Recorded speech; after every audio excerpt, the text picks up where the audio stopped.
Earlier this year, the U.S. Air Force announced plans to retire the B-1B Lancer, also known as the Bone, in favor of the new B-21 Raider stealth bomber. The B-1B will remain in service for some time, but unlike its older cousin the B-52, its days are apparently numbered. The B-1B has served in a variety of capacities since the 1980s, demonstrating a remarkable degree of mission flexibility. The B-1B evolved from the B-1A, which itself rose from the ashes of the B-70 Valkyrie. U.S. strategic bomber development stalled out in the 1960s, as concerns about Soviet SAM defenses forced the Air Force to reinvent its mission concept.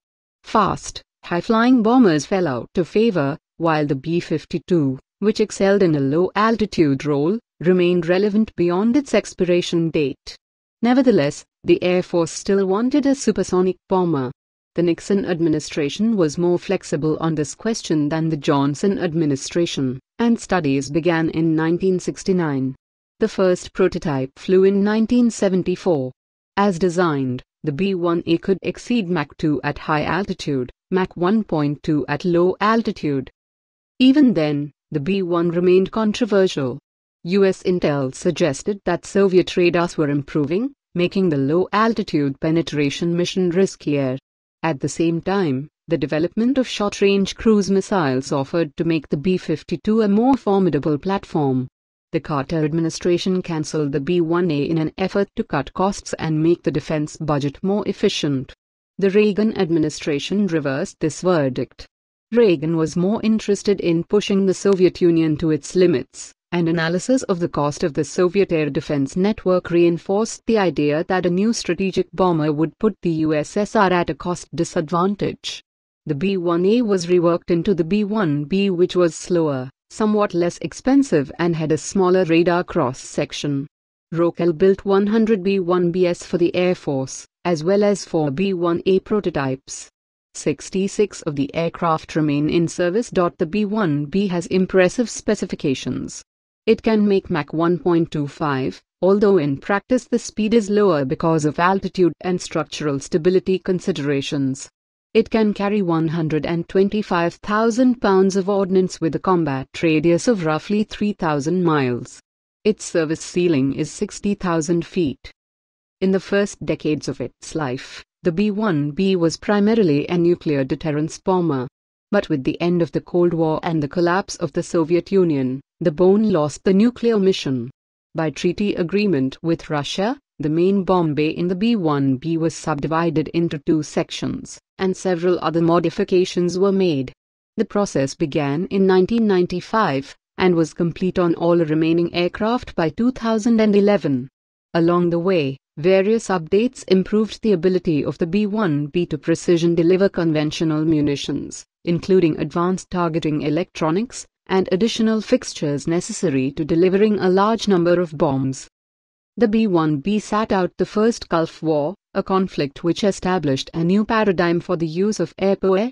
Tactical operations could now have strategic effect, a shift that blurred the long-standing distinction between fighters and bombers. The Bone saw its first combat during Operation Desert Fox in 1998, delivering unguided bombs against Iraqi targets. It has since been used in Kosovo, Afghanistan, Iraq, and in Syria, against both ISIS and Syrian government targets. During those conflicts, the B-1B has been used for precision bombing attacks, including for close air support. Because of its range, it can remain on station for longer than the fighter bombers that the U.S. Air Force, Marine Corps, and Navy employ, although not as long as many drones. In context of the history of air power theory and doctrine, there is a deep irony to the fact that the B-1B has found its greatest utility in attacks against lightly armed groups of guerrillas, rather than against industrial complexes or nuclear installations. In April 2018, B-1Bs launched 19 JASSM cruise missiles against Syrian targets, in retaliation for the Assad regime's alleged chemical weapons attacks. This was the first use of the AGM-158 JASSM, which adds to the already extended strike range of the B-1B. The stealth capabilities of the JASSM also give the bone an extra punch against targets in defended airspace. The B-1B is scheduled for retirement as the B-21 Raider comes into service. Ironically, the bone will head to the boneyard before the plane it was intended to replace, the B-52. The bombers will begin leaving service in 2025, and the last B-1B will likely leave service around 2036. Most of the airframes will be between 40 and 50 years old at retirement. Of course, delays in the B-21 program or changes in the strategic situations could force the Air Force to keep the B-1B around for longer, much as the B-52 has remained in service well beyond a variety of projected retirement dates. When the last B-1B retires, the United States will no longer have a dedicated bomber capable of supersonic flight, but stealth replaced speed as the key metric of a bomber's effectiveness some time ago. The B-1B was intended to deliver nuclear weapons to the Soviet Union. Fortunately, it never undertook that mission. Instead, it ended up hunting insurgents in Afghanistan and firing cruise missiles at nearly abandoned Syrian air bases. Indeed, at one point both the B-1B and its Soviet counterpart, the Tu-160, were bombing insurgent targets in Syria. The success of the B-1B in missions like this is reflective of the flexibility of large, high-performance airframes. The B-52 continues to survive primarily because of this flexibility. It remains to be seen whether dedicated stealth platforms like the B-21 can succeed in so many different missions.